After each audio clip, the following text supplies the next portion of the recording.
Pourquoi avoir fait ce choix du marathon de Paris? Parce que c'est un marathon exceptionnel, déjà, un marathon connu au niveau mondial, et d'autre part, je pense que c'est un événement sportif qui est très porteur des valeurs de BizLine. Nous sommes en course permanente depuis 10 ans, donc un long moment, et nous sommes en course permanente avec nos collègues de Rexel, et ces valeurs sportives, ces valeurs de réussite, eh bien, on espère qu'on les a mis au service de Rexel pour le développement de leur chiffre d'affaires.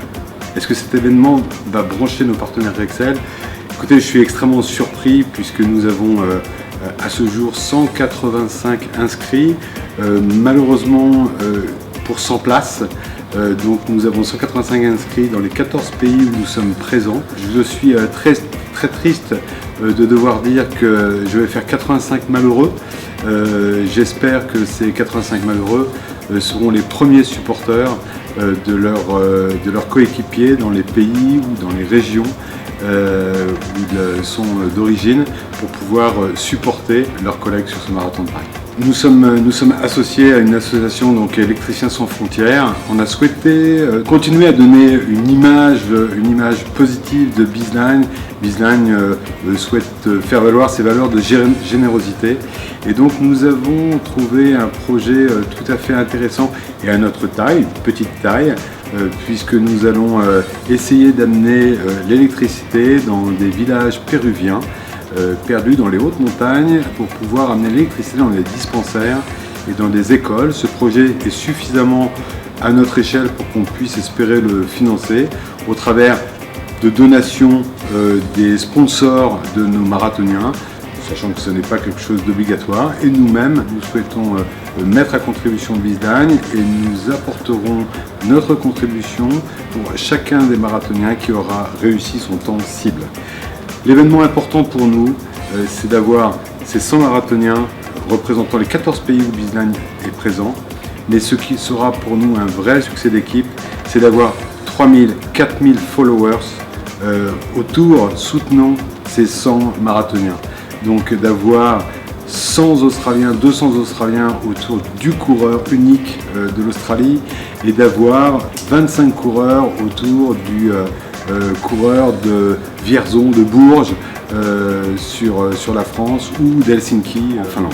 Les points forts de ce week-end du 6 et 7 avril, c'est bien sûr la course le 7 avril, 44 000 personnes sur les pavés parisiens au travers des magnifiques rues parisiennes et des monuments incroyables de Paris.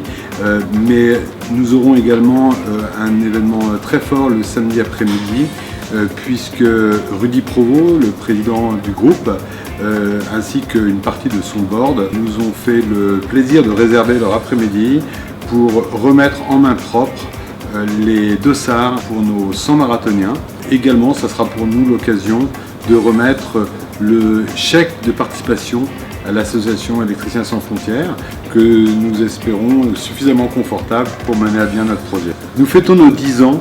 Nous avons baptisé notre opération We Did It pour parler du passé et de tout ce que nous avons fait pendant 10 ans. Et nous avons réalisé une très belle performance avec 100 millions d'euros, avec au départ en 2003 un tout petit catalogue.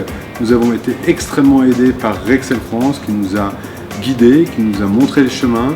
Nous avons pu mettre à profit cette expérience pour mettre notre catalogue au service d'autres pays. Nous avons réussi. Notre objectif est maintenant de faire 200 millions et le plus rapidement possible. Je pense que notre partenariat avec Rexel s'inscrit pour une durée importante et que nous irons vers cette réussite. Nous nous inscrivons complètement dans le projet de Rexel autour de l'humanitaire, à notre échelle, avec notre taille. Et bien évidemment, ce n'est pas un énorme projet, mais Rexel a dans ses cartons plusieurs projets humanitaires qui seront forcément de taille bien plus importante. Mais nous sommes nous-mêmes très contents de notre projet. Je voudrais d'ailleurs remercier tous les ambassadeurs qui ont été à l'origine de la communication. C'est pour l'instant un très beau sujet, un très beau projet. Nous sommes sûrs que nous aurons à la fin de cet événement transmis notre enthousiasme autour de cet événement sportif et également autour de cet événement humanitaire au travers de notre projet au Pérou. Et si vous me permettez, mon dernier mot ira à mes équipes, aux équipes Bizline, qui durant 10 ans, alors elles sont très jeunes, la moyenne d'âge est très jeune, aux alentours de 30 ans en me comptant, donc vraiment très jeunes, et je voudrais par ce message les remercier pour leur investissement quotidien auprès de Rexel. On fait des très belles choses et on a encore plein de choses à faire ensemble, et donc je voudrais les remercier en termes de dernier mot.